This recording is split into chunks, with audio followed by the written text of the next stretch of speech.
Bonjour, bienvenue sur Moto Banane, devant le stand Moto Morini pour la très attendue Moto Morini 649 X-Cape.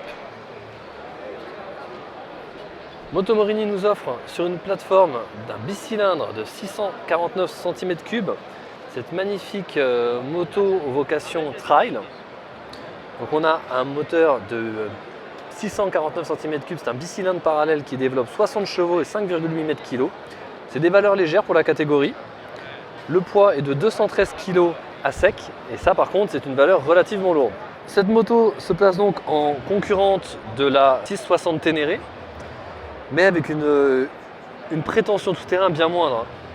Même si on a des Pirelli Scorpion Rally dessus, on a quand même une jante avant qui est en 19 pouces et non en 21 et une jante arrière en 17 pouces. Le poids étant relativement conséquent, on imagine des possibilités off-road limitées. Et on pourra avoir une utilisation mixte route-chemin qui sera sans doute très satisfaisante. Il faut rappeler que la plupart des propriétaires de trail ne mettent que peu ou pas du tout les pneus dans le sable. Cette Moto Morini, dont on a vu des esquisses depuis déjà bien longtemps, arbore une ligne magnifique avec un rouge vif qui n'est pas sans rappeler le rouge Ferrari. Dès qu'on voit un drapeau italien et du rouge, ça fait penser à Ferrari.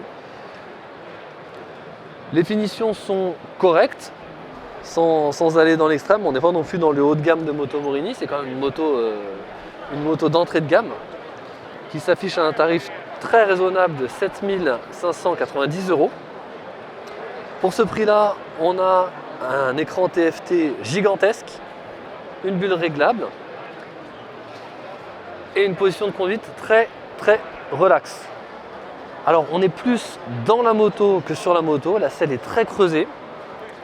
Nous, on trouve trop creusé pour notre gabarit. Donc moi, je fais 1m83 et Sam fait 1m87.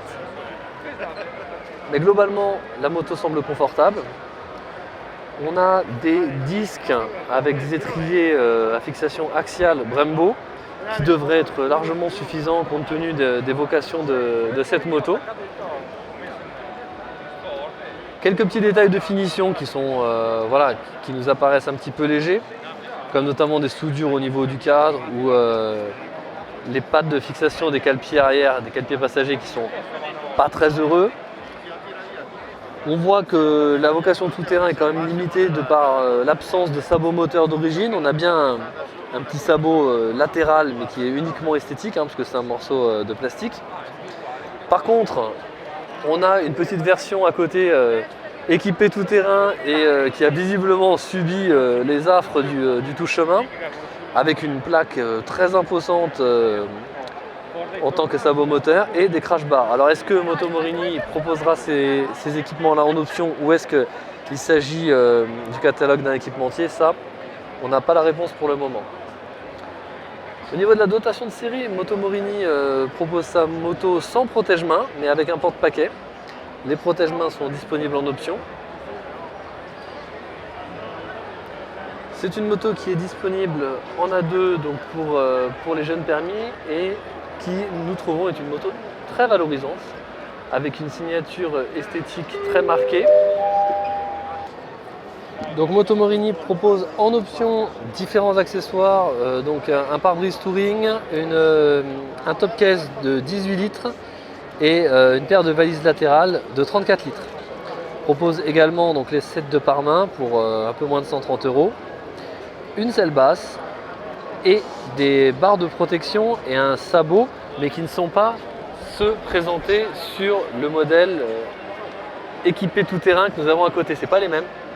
Donc il s'agit bel et bien d'un équipementier indépendant qui a proposé ce sabot moteur très imposant et ses crash bars. Les crash bars d'origine Moto Morini sont plus hauts. Voilà, on vous a tout dit ou presque sur cette Moto Morini X-Cape. Dites-nous dans les commentaires ce que vous en pensez. Est-ce que vous seriez prêt à tenter l'aventure Moto Morini? Elle est disponible dans différents coloris, rouge, blanc ou un superbe gris mat de plus bel effet. Au revoir et à bientôt sur Moto Banane.